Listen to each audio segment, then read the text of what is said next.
Good morning students. मैं Jasprit Singh Sandhu classes में आपका स्वागत करता हूं। तो अपने 10th क्लास के टॉपिक पर डिस्कस कर रहे थे डाइजेस्टिव सिस्टम के बारे में।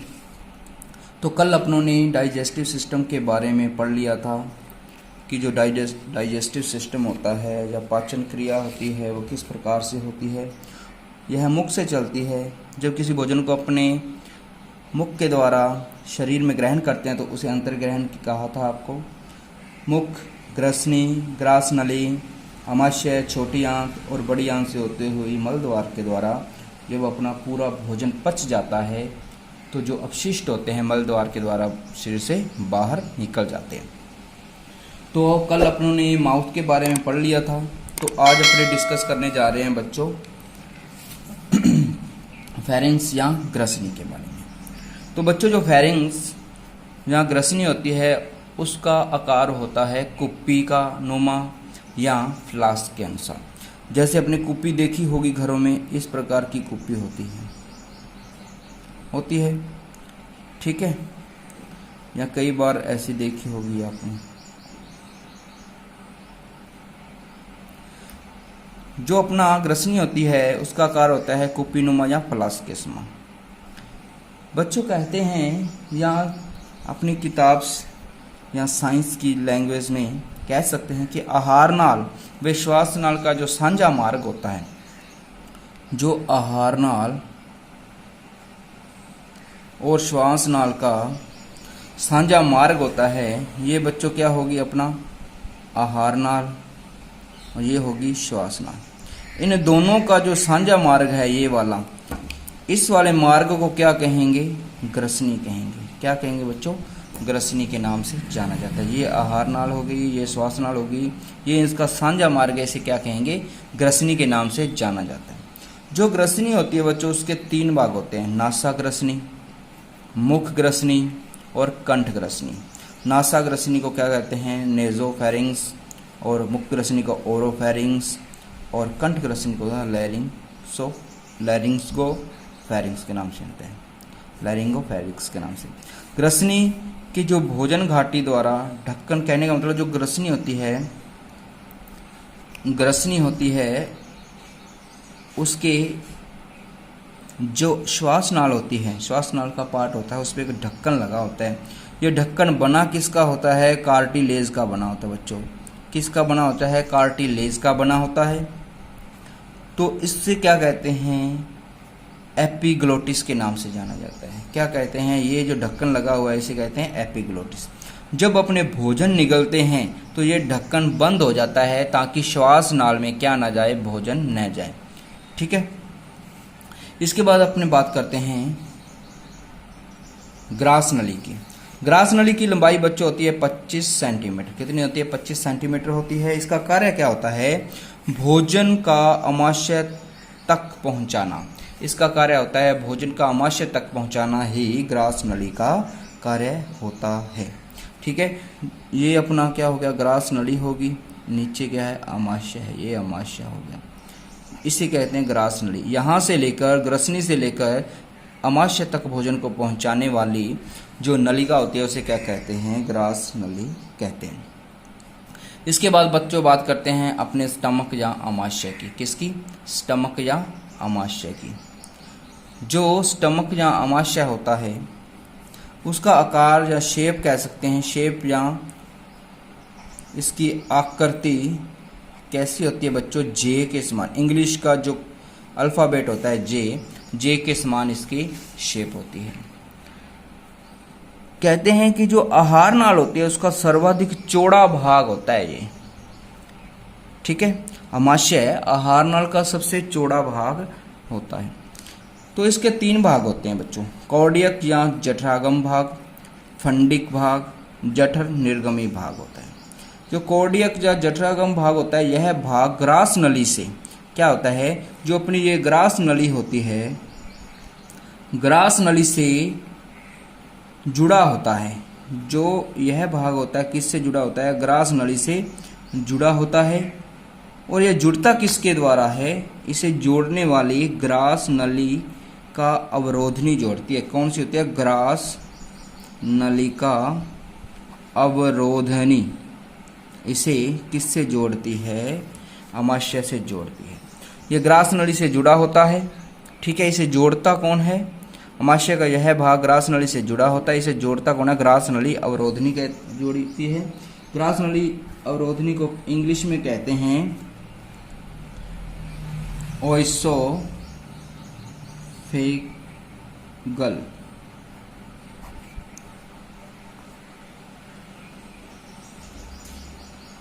ठीक है, इंग्लिश में इसका ये नाम होता है। सेकंड भाग जो होता है वो होता है फंडिंग भाग। अमाशय के बीच का भाग, ये जो अपना अमाशय है इसके बीच का जो भाग होता है बच्चों, इसे क्या कहते हैं? इसे कहते हैं फंडिंग भाग। और जो लास्ट अपने भाग की बात करते हैं वो है जठरा निर्गमी भाग। जठर निर्गमी भाग जो होता है बच्चों, जठर निर्गमी भाग को निर्गमीय अवरोधनी के द्वारा ग्रसनी में खुलता है। निर्गमीय अवरोधनी के द्वारा किस में खुलता है? ये ग्रसनी में खुलता है। सबसे निचला भाग, कहने का मतलब जो सबसे निचला भाग होगा बच्चों, ये वाला भाग होगा, इसे क्या कहेंगे? अपने जठर निर्गमी भाग। क्या कहेंगे? जठर निर्गमी भाग के नाम से जाना जाता है। ये भाग जठर निर्गमी भाग के नाम से जाना जाता है, ये वाला रेड वाला भाग। और ये ब्लू वाला जाना जाता है फंडिंग भाग, और ये ब्लैक वाला जाना जाता है कार्डियक भाग। ठीक है। इसके बाद बच्चों बात करते हैं जो अपने पास आहार नालिका का नेक्स्ट जो पार्ट होता है, छोटी आंत। छोटी आंत की बच्चों लंबाई कितनी होती है? नॉर्मली पूछ लेते हैं इसकी लेंथ या लंबाई। इसकी लंबाई बच्चों होती है 7 मीटर। ठीक है, लंबाई कितनी होती है? 7 मीटर होती है। लेकिन जो इसका व्यास होता है बच्चों, वो क्या होता है? एक होता है बड़ी आंत, एक होती है छोटी आंत। छोटी आंत की लंबाई के अनुसार इसका नहीं देखते कि लंबाई कितनी है, कम है या ज़्यादा है। इसका जो व्यास होता है उसके अनुसार ये अपने कहते हैं ये छोटी आंत है, ये बड़ी आंत है। ठीक है बच्चों, जो छोटी आंत होती है उसकी लंबाई कितनी होती है? 7 मीटर होती है। और जो भोजन का सर्वाधिक पाचन कहते हैं, जो भोजन का सर्वाधिक अवशोषण और पाचन यही होता है। सर्वाधिक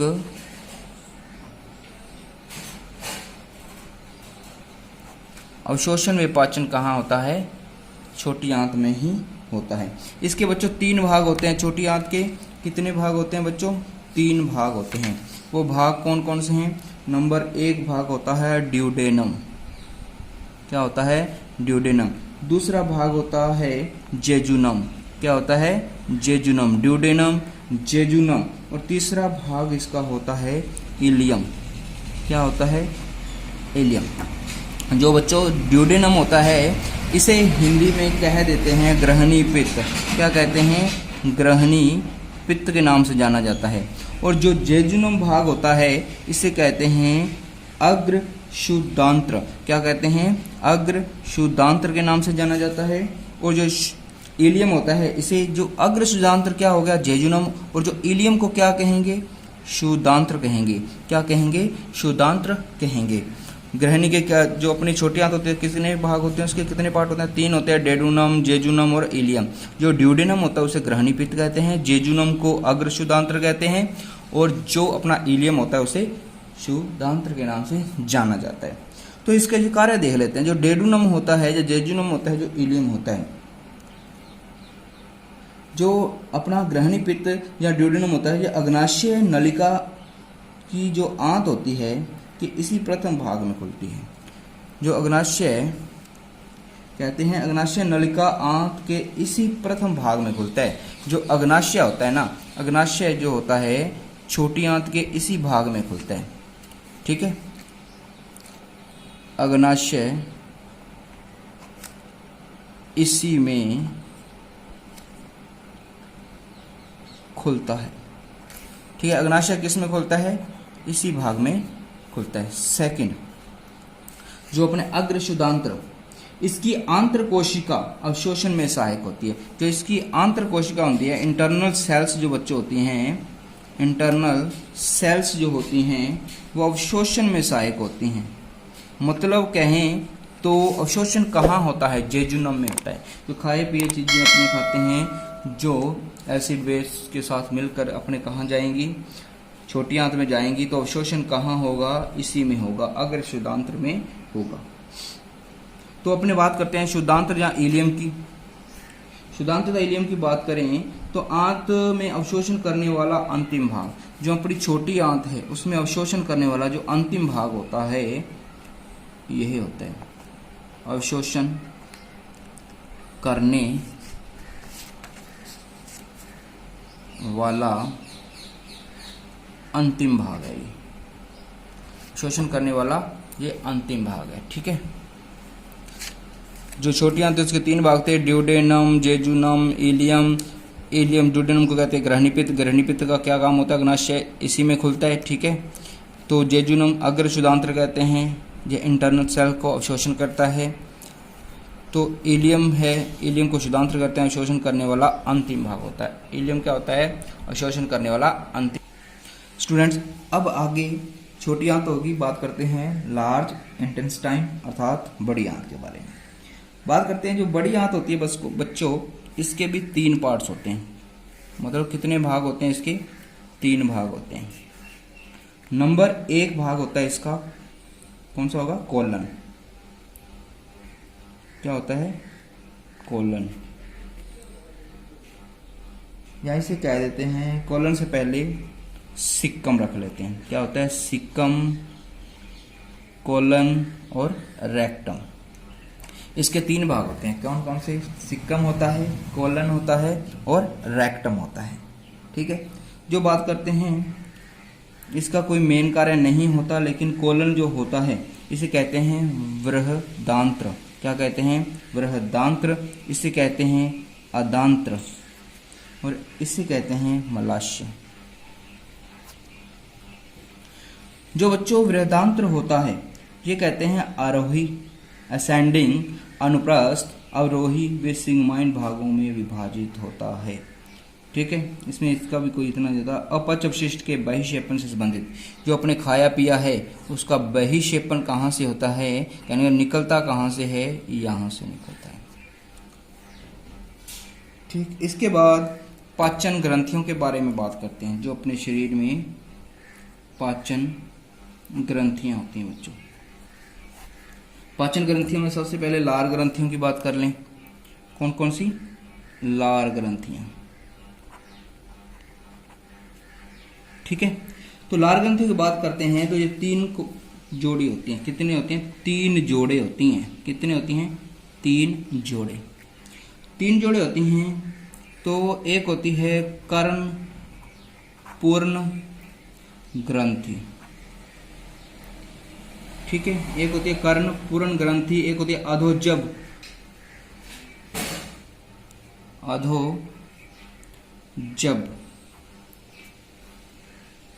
ग्रंथि और एक होती है अधोजिह्वा ग्रंथि। क्या होती है? अधोजिह्वा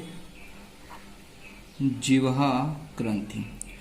इंग्लिश नाम देख लो। कर्ण पूर्ण ग्रंथि को कहते हैं पैराटॉइड। क्या कहते हैं? पैराटिड। पैराटॉइड नहीं, पैराटिड कहते हैं।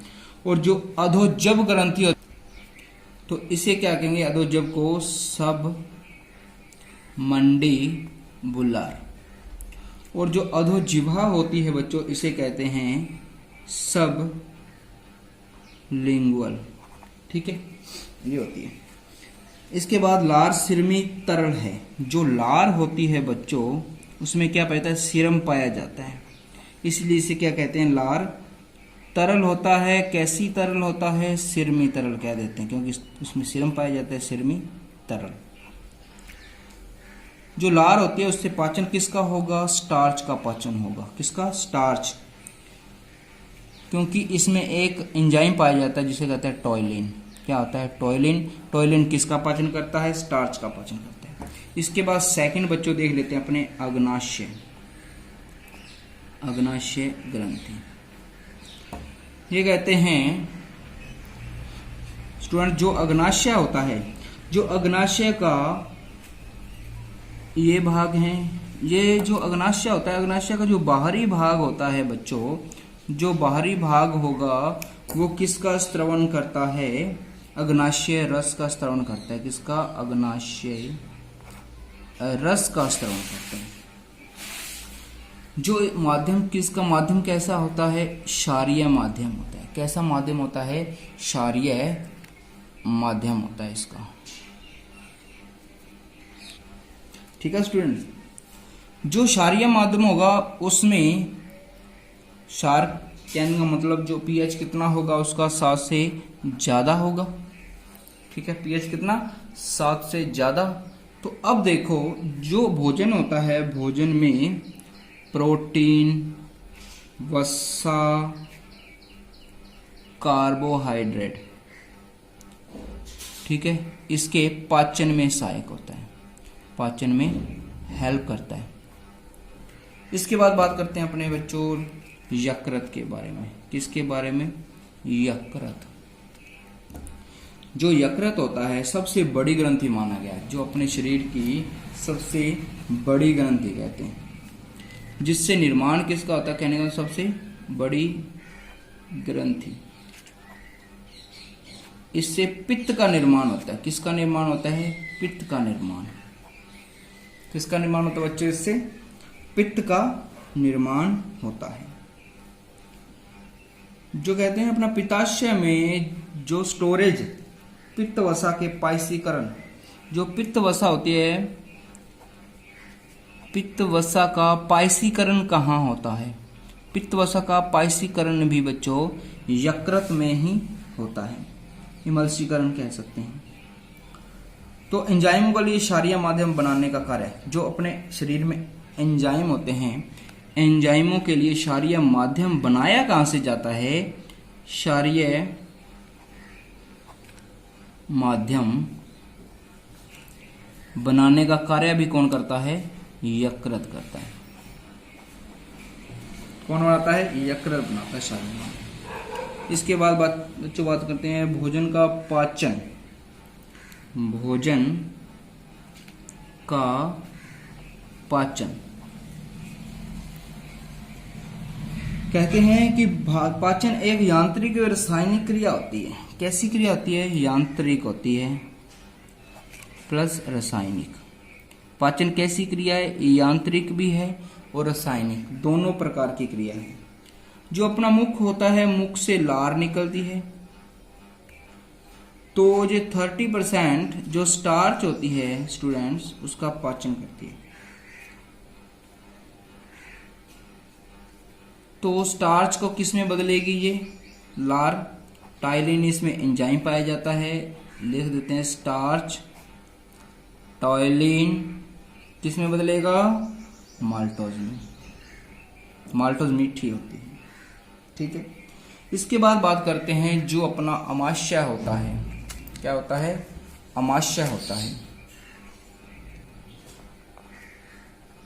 अमाशय होगा, अमाशय में जठर रस निकलता है। क्या निकलता है? जठर रस।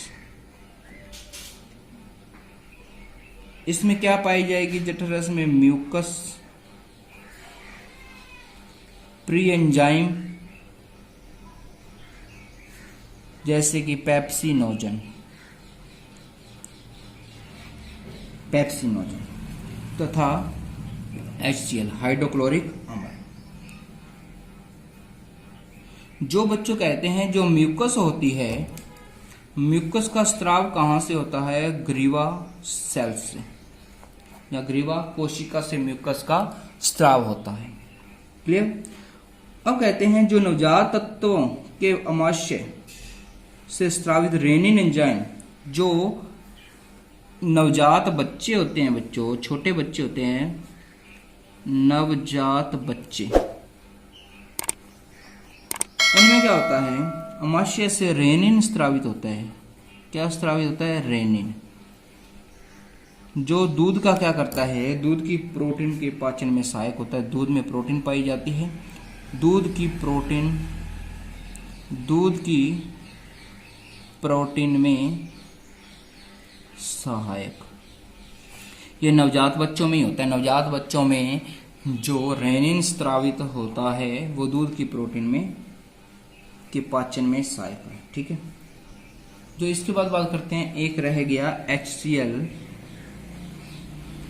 का स्राव होता कहां से, कई बार पूछ लेते हैं। ये होता है ऑक्जिनटिक सेल से। कहां से होता है? ऑक्जिनटिक सेल से। ऑक्जिनेटिक सेल्स से इसका स्त्रावन होता है।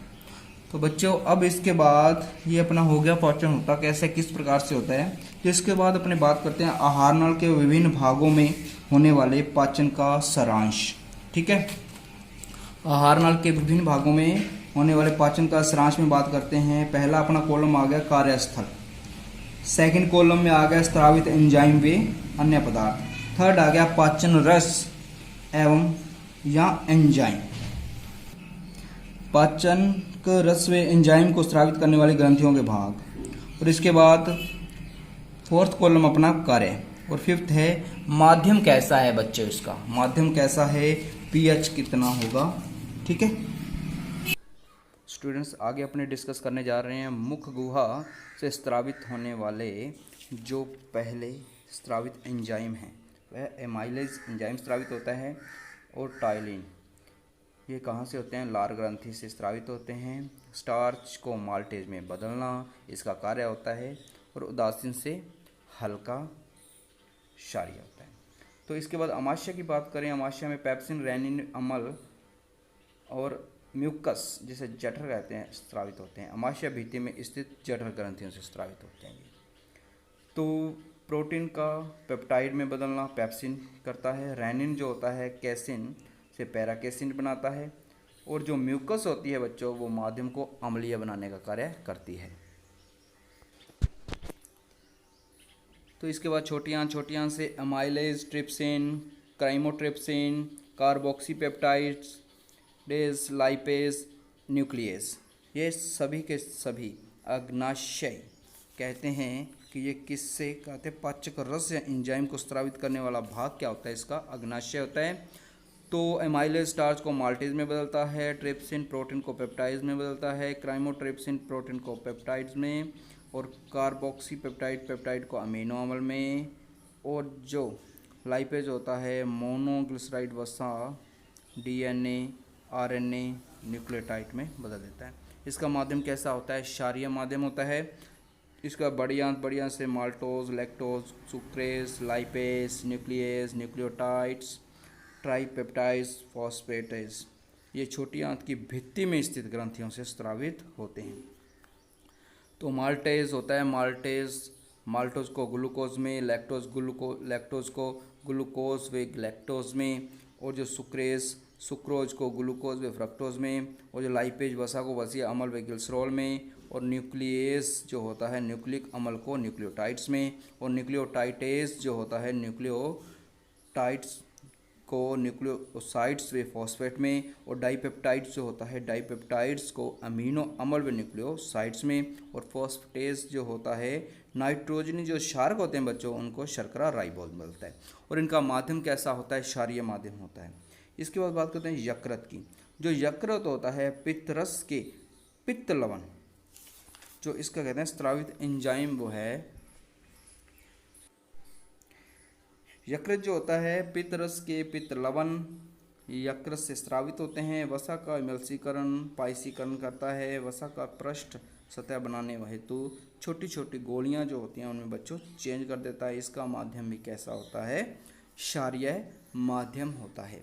जो ये चार्ट है बच्चों उसमें सभी के सभी कार्यस्थल दिए गए हैं, कहाँ से है, स्रावित एंजाइम, पाचक रस एंजाइम, और कार्य व माध्यम दिया गया है, पीएच दिया गया है। आज की क्लास बच्चों यहीं समाप्त होती है। Thank you.